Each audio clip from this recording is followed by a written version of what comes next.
की कृपा है। जी जी। तो क्या क्या कर लेती है आपकी बहू? सब कुछ। जाओ बेटा डिम्पल, शर्मा जी के लिए थोड़ा नाश्ता पानी बना लाओ। डिम्पल नजदीक जाकर श्रीवास्तव मौसी के कान में फुसफुसाती है। मम्मी जी, नाश्ता बनाना तो नहीं आता, सिर्फ पानी ले आओ। अरे बेटा, तुझे देखने कितने लोग आए हैं, इन सबको पानी पिलाने का ही इरादा है क्या? सुंदर हूँ इसलिए देखने आए हैं। क्या करूँ, मैं इतनी सुंदर हूँ तो आप ही बताओ ना, क्या करूँ, क्या करूँ मैं?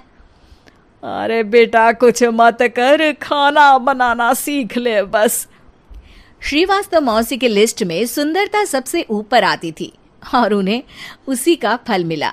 उनके बेटे अशोक ने एक दिन माँ से शिकायत की। माँ, कैसी बहू ढूंढ कर लाई हो?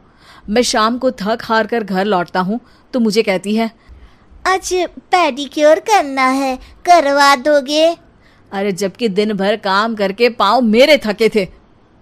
अरे बेटा ठीक है ना, धीरे धीरे सीख जाएगी। अरे क्या सीख जाएगी माँ, उससे कुछ भी नहीं आता।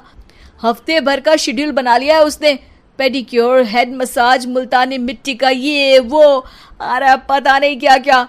अरे मुझे तो नाम भी नहीं आते।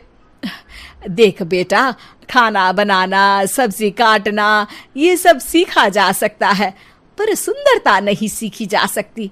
इतनी सुंदर बहू मिली है, फिर भी तू खुश नहीं है। कैसा बेटा है तू? श्रीवास्तव मौसी का मानना था कि समय रहते बहू सब सीख जाएगी, पर मिस गाजियाबाद से शादी कराने के बाद घर का जो नाम हुआ है वो जरूरी है। अरे सबकी बहू खाना बना लेती है, हमारे घर में तो काम वाली दीदी भी है, पर हमारे घर में जितनी सुंदर बहू है ना, उतनी किसी के घर में नहीं। ऐसा श्रीवास्तव मौसी सबको कहती रहती। फिर एक दिन वो हो गया जो नहीं होना चाहिए था। डिम्पल को पिंपल हो गया। डिम्पल घर में छुपी बैठी थी, पर ऐसी खबर छिपती कहाँ है। शर्मा जी घर में अपने बेटी की शादी का न्योता देने आए तो उन्होंने पूछ लिया, अरे आज आपकी बहू नहीं दिख रही? हाँ हाँ, वो ना थोड़ा काम में बिजी है, आती ही होगी। और इतने में डिम्पल सही में किसी काम से वहां आ जाती है। बस शर्मा जी की नजर पड़ जाती है डिम्पल के पिंपल पर, जो उन्हें चांद पे दाग जैसा लगता है। पूरे शहर में बात फैल जाती है कि डिम्पल को पिंपल हो गया है। ये दिक्कत काफी गंभीर थी और श्रीवास्तव मौसी को पता था कि अगर ऐसा चलता रहा तो उन्होंने जो हासिल किया था सब मिट्टी में मिल जाएगा। उन्होंने फट से डिम्पल को अपने कमरे में बुलाया। अरे बेटा, शर्मा जी के बेटे की शादी 1 हफ्ते में ही है, हमें उससे पहले ही तुझे वापस सुंदर बनाना पड़ेगा। तू बता, तुझे मेकअप के लिए क्या क्या चाहिए? डिम्पल की दी गई लिस्ट का सामान श्रीवास्तव मौसी शाम को ही ले आती है और उसके बाद शुरू होता है डिम्पल का मेकओवर। 1 हफ्ते में सारे क्रीम्स पाउडर टेस्ट हो चुके हैं और डिम्पल और श्रीवास्तव मौसी रेडी हो जाते हैं शर्मा जी के बेटे की शादी के लिए। शादी के दिन डिम्पल बहुत सुंदर लग रही थी। श्रीवास्तव मौसी को उम्मीद थी कि बस अब तो हर जगह वो और डिम्पल ही छाए रहेंगे, चाहे शादी किसी की भी हो। पर जब वो शादी में पहुंचते हैं तो उन्हें बाहर शर्मा जी लोगों का स्वागत करते मिलते हैं। अरे कमला जी, सही समय पर आई हैं, आप ही का इंतजार था। हमने भी हमारे बेटे के लिए मिस अहमदाबाद ढूंढी है। डिम्पल और श्रीवास्तव मौसी दोनों के मुंह खुले के खुले रह जाते हैं शर्मा जी की बहू को देखकर। वो तो डिम्पल से भी ज्यादा सुंदर थी।